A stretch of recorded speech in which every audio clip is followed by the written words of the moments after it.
দেখে যে উঠেছিলাম আজকে কে জানে। আজ সারাদিন আমাকে সোমা খুব খাটিয়েছে, নিজেকে রানী আর আমাকে চাকর বাকর মনে করেছে। এটা তার পারিশ্রমিক। তুমি তো আর নিজে থেকে দেবে না, তাই নিজেই নিয়ে নিলাম। কাকুলি তোর কি বুদ্ধি।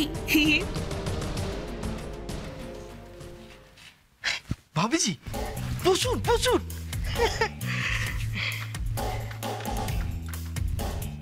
আরে ভাবিজির চোখে তো ঘুম আছে।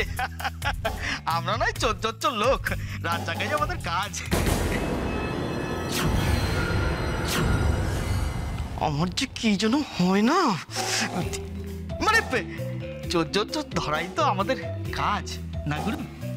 सही बात, वैसा बोल, भाभी जी घबरा যাবে না। তা ভাবিজি আপনি রাত্রি জেগে কি করছেন?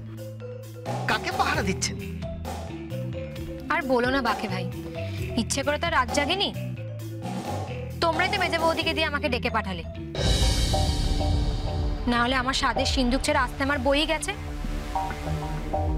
সারাক্ষণ ভয় লাগে এই বুঝি চোর এসে সব নিয়ে চলে গেল।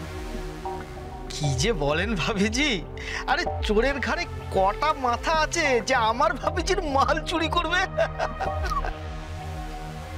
আরে সিন্ধুকের চাবি তো তোমার কোমরেই আছে জান। এত চিন্তা কিসে? হ্যাঁ, চাবি তো আমার কোমরেই আছে।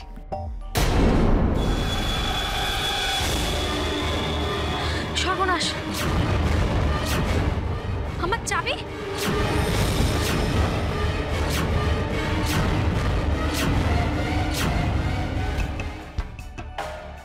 টাকা চুরি কমপ্লিট, এবার গয়না।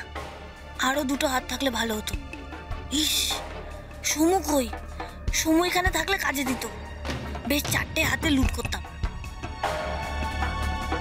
ছেড়ে দে কাকুলি, আর লোভ করিস না। লোভের পাপ, পাপের মৃত্যু।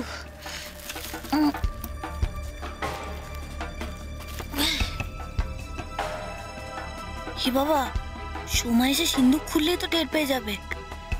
না না, এক্ষুনি ওকে জানতে দেওয়া যাবে না, তাহলে সন্দেহের তীর সোজা আমার দিকেই ঘুরে যাবে। আমার চাবিটা যদি আমার ঘরেই থাকে তাহলে মেজে বৌদি আমাকে এক্ষুনি যেতে হবে। আমার সিন্দুক ঠিকঠাক আছে তো? আমার টাকা পয়সা, আমার গয়না। গুরু, সিন্ধুকে সব নকল টাকা গুরু। বাজারে ছাড়ার আগে কারোর হাতে পড়লে না একেবারে সারে সর্বনাশ হয়ে যাবে। কি করি এখন আমি? হ্যাঁ, এরকম চুরি করা জিনিস ফেরত দিতে ভালো লাগে, কি মুশকিল।